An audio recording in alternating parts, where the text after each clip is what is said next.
அனைவருக்கும் வணக்கம். மதா பிதா குரு தெய்வ ஆசிகளுடன் எம்பெருமான் ஸ்ரீ உச்சிஷ்ட மகா கணபதி அனைவருக்கும் நீண்ட ஆயுளையும் நிறைந்த செல்வத்தையும் உயர்ந்த புகழையும் மெய்ஞானத்தையும் பேரறிவையும் பிரபஞ்ச ஞானத்தையும் பெருமையுடன் வழங்கட்டும். அனைவருக்கும் எனது மானசீகமான வாழ்த்துக்கள், மானசீகமான ஆசைகள். அனைவரையும் ஜிகேஸ்டோ அன்புடன் வரவேற்கிறது. நம்ம இன்னைக்கு பார்க்க போற பதிவுல வாழ்க்கைக்கு முக்கியமான ஆதாரங்களை ஒன்றா இருக்கக்கூடிய பொருளாதாரம் அப்படிங்கிறத பத்தி பார்க்க போறோம். என்ன சம்பாதிச்சாலும் எப்படி பொருளாதாரத்தை காப்பாற்றாலும் வீட்டுல பணம் தங்க மாட்டேங்குது அப்படிங்கிறதுக்கு என்ன கிரக ரீதியான காரணம், அதுக்கு என்ன செய்யறது அப்படிங்கிறத நம்ம இந்த பதிவுல பார்க்க போறோம். பணம் தங்கணும் அப்படின்னா அதுக்கு மூல காரணமா இருக்கக்கூடிய கிரகம் சந்திரன். மனசு குறிக்கக்கூடிய சந்திரன் ரொம்ப ஸ்ட்ராங்கா இருக்கணும். யாருக்கெல்லாம் சந்திரன் பலகீனமா இருக்கோ அவங்களால பணத்தை சேமிக்கிற சக்தி கிடையாது. அப்ப சந்திரன் பலகீனமா இருக்கணும் அப்படின்னா யாரால பலகீனப்படுறாருன்னா ராகுகேதுனால பலகீனப்படுறாரு. அப்ப சந்திரன் கேது சேர்க்கை உள்ளவங்க, சந்திரன் ராகுகேது நட்சத்திரத்துல உள்ளவங்களுக்கு இந்த பணம் தங்குற விஷயம் ரொம்ப குறைவா இருக்கு. அவங்களால பணத்தை சேமிக்க முடியறதே இல்லை. இது ஒரு நம்பர் ஒண்ணு. ரெண்டாவது, தனகாரகர் அப்படின்னு சொல்லக்கூடிய குரு கேதுவோட சேர்ந்திருக்காரு, இல்ல கேதை பாக்குறாருன்னா நீண்ட காலம் வச்சிருக்கக்கூடிய ஒரு பணத்தை ஒரு நொடிக்கும் குறைவான நேரத்துல டக்குன்னு செலவழிச்சிடுறாங்க. இது ரெண்டாவது. மூணாவது, சுக்கிரன் கேது சேர்க்கை, சுக்கிரன் கேது தொடர்பு இருக்கவும் இதே மாதிரி. அப்ப பணத்தை குறிக்கக்கூடிய குருவும் சுக்கிரனும் கேதுக்கு நெருக்கமா இருந்தா, கேதுவோட ரொம்ப க்ளோஸான பார்வையில் இருந்தாலும், கேதை பார்த்திருந்தாலும், கேதுடைய நட்சத்திரத்துல ரொம்ப ஸ்ட்ராங்கா இருந்தாலும் அவங்களால பணத்தை சேமிக்க முடிகிறது இல்லை. சந்திரன் கூட ராகுகேது சேர்க்கை இருந்திருந்தாலும், ராகுகேதுடைய நட்சத்திரத்துல சந்திரன் இருந்தாலும் அவங்களால பணத்தை சேமிக்க முடியல. இதை ரெண்டா பார்த்துருக்கோம். சந்திரன் தொடர்புங்கிறது அன்னைக்கு வரக்கூடிய பணத்தை தொலைக்கிறது. சந்திரன் கூட ராகுகேது தொடர்புங்கிறது அன்னைக்கு வரக்கூடிய பணத்தை செலவு பண்றது, இல்லைன்னா விரயமாயிருது. குருக்கேது சுக்கிரன் சேர்க்கை என்ன செய்யுதுன்னா பணத்தை சேமிச்சுக்கிட்டே இருக்காங்க. ஒரே ஒரு நாள் திடீர்னு சிந்தனை வந்துடுது, கடைசி நேரத்துல போறதா செலவழிச்சிடாங்க.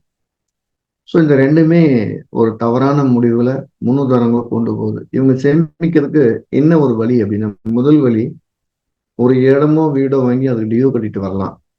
இல்ல சிறு சேமிப்பு திட்டங்களை சேர்ந்து தன்னோட பணத்தை சிறுக சேர்த்து அசையா சொத்துக்களாவோ இல்லைன்னா ஒரு நகைகளாவோ வாங்கி வைக்கிறது சால சிறந்து. சேமிக்கிற பேர் வழின்னு சொல்லி ஷேர் மார்க்கெட்ல போனா அந்த காசு பூரா ஒட்டுக்கு ஒரே நைட்ல போயிடும். அதுவும் செய்யக்கூடாது. சேமிக்கிறது ரெண்டு விஷயத்துல மட்டும்தான் இருக்கும்.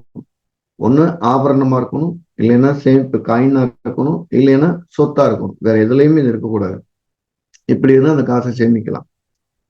இந்த சேமிக்கக்கூடிய சக்தியை கூடிய உணர்வு என்ன அப்படின்னா தன ஆகர்ஷண மந்திரம் அப்படின்னு ஒண்ணு இருக்கு. நீங்க நெட்ல பாத்தீங்கன்னா இருக்கும். அந்த மந்திரங்களை தொடர்ந்து ஒழிக்க விடுவதன் மூலியமாக நமக்கு சேமிக்கிற சக்தி அதிகமாகும்.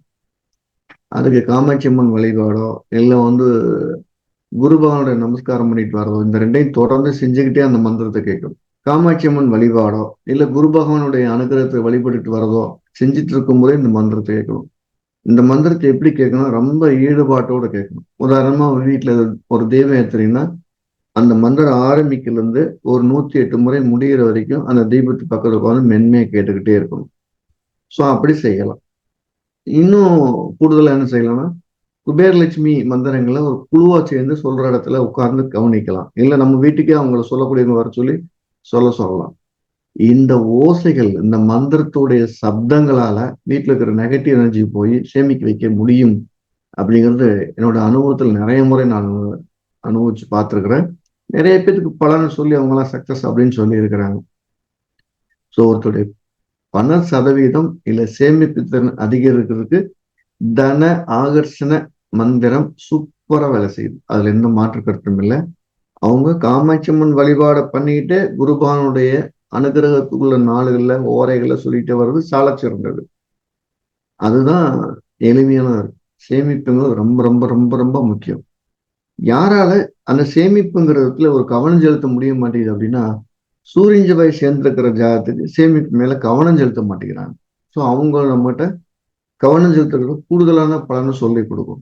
இப்ப நம்ம 3 கிரக சேர்க்கை பார்த்திருக்கோம். குரு கேது சுக்கிரன் தொடர்பு. இது என்ன செய்யுதுன்னா 30 நாள் சேமிக்கிற அந்த பணத்தை கடைசி நாள்ல ஒரு நாள் பூராத்தை செலவழிச்சிருது. அவங்களால பெரிய சேமிப்பு பண்ண முடியறது இல்ல. 2வது கிரகச்சேர்க்கை சந்திரன் ராகு அந்த கிரகச்சேர்க்கை. 3வது சந்திரன். இந்த கிரகச்சேர்க்கைகளால பணத்தை சேமிக்க முடிகிறது இல்ல, நிறைய விரயமாகுது.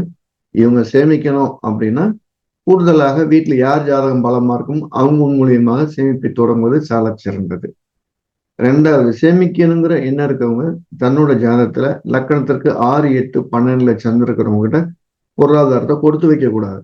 கொடுத்து வைக்கும்போது அவங்க ஏதேனும் ஒரு தொழில பண்ண போறேன்னு போய் அந்த காசு மொத்த குடும்பத்தையும் கடன் உணர்ந்து விடுறதுக்கு மூல காரணமா இருக்காங்க. சோ சந்திரன் மறைந்திருக்கிற ஜாதகங்களும் சேமிக்க தகுதியை இழக்கு. சோ அவங்க என்ன செய்யணும், அசையா சொத்துக்கள் மேல கவனம் செலுத்தி சேமிக்கலாம். இவங்கெல்லாம் சுய தொழில் பண்றதை விட வேலைக்கு போய் காசு மிச்சப்படுத்துறது சால சிறந்தா இருக்குங்கிறது என்னோட அனுபவம். எல்லாருமே தன்னோட சேமிக்கக்கூடிய பணத்தை தன்னுடைய பிற்காலங்களுக்கு நிகழ்காலங்களுக்கு தேவையான மாதிரி பாதுகாத்துக்கிறது ரொம்ப ரொம்ப முக்கியம். அவ்வாறு பெரும்பலனை அடையும் சொல்லி எல்லாம் வல்ல எம்பெருமான நான் பிரார்த்திக்கிறேன். ஜோதிடத்துடைய சில எளிமையான சூட்சும முறைகள் நம்ம என்ன செஞ்சுக்கணும்னா, சில கருத்துக்களை தொடர்ந்து பதிவிட்டுக்கிட்டே வரோம். எல்லாத்துக்கும் ஜோதிடம் போய் சேரணும் அப்படிங்கிற நம்ம முக்கியமான விதி. அதுக்காக யாராவது ஜோதிடம் படிக்கணும் விருப்பம் இருக்குன்னு நம்ம ஜிகே சொல் சேர்ந்து படிக்கலாம். கீழே நம்பர் தொடர்பு பதிவு செய்யலாம். ஜூன் மாசம் 6ஆம் தேதி ஞாயிற்றுக்கிழமை மாலையில ஆன்லைன் வகுப்பில் தொடர்ந்து நடக்கிறது. படிக்க விருப்பம் இருக்கு கீழே நம்பர்ல பதிவு செய்து படித்து போகலாம். எல்லாரும் ஜோதிடம் படிக்கிறது மூலம் தன்னைத்தானே ஒரு நேர்வழிப்படுத்திக் கொள்வது அற்புதமான முறையா இருக்குங்கிறது என்னோட அபிப்பிராயம். ஜோதிடம் படிப்பதற்கு முன், ஜோதிடம் படிப்பதற்கு பின் அப்படின்னு உங்களுடைய எல்லா முடிவுகளுமே வித்தியாசப்படுத்த உங்களால் உணர முடியும் அப்படிங்கிறது என் அனுபவம். மீண்டும் அடுத்த பதிவில் சந்திப்போம். எல்லா வல்ல எம்பெருமான் ஸ்ரீ உச்சிஷ்ட மகாகணபதி அனைவருக்கும் நீண்ட ஆயுளையும் நிறைந்த செல்வத்தையும் உயர்ந்த புகழையும் மெய்ஞானத்தையும் பேரறிவையும் பிரபஞ்ச ஞானத்தையும் பெருமிடம் வழங்கட்டும். அனைவருக்கும் எனது மானசீகமான வாழ்த்துக்கள், மானசீகமான ஆசைகள்.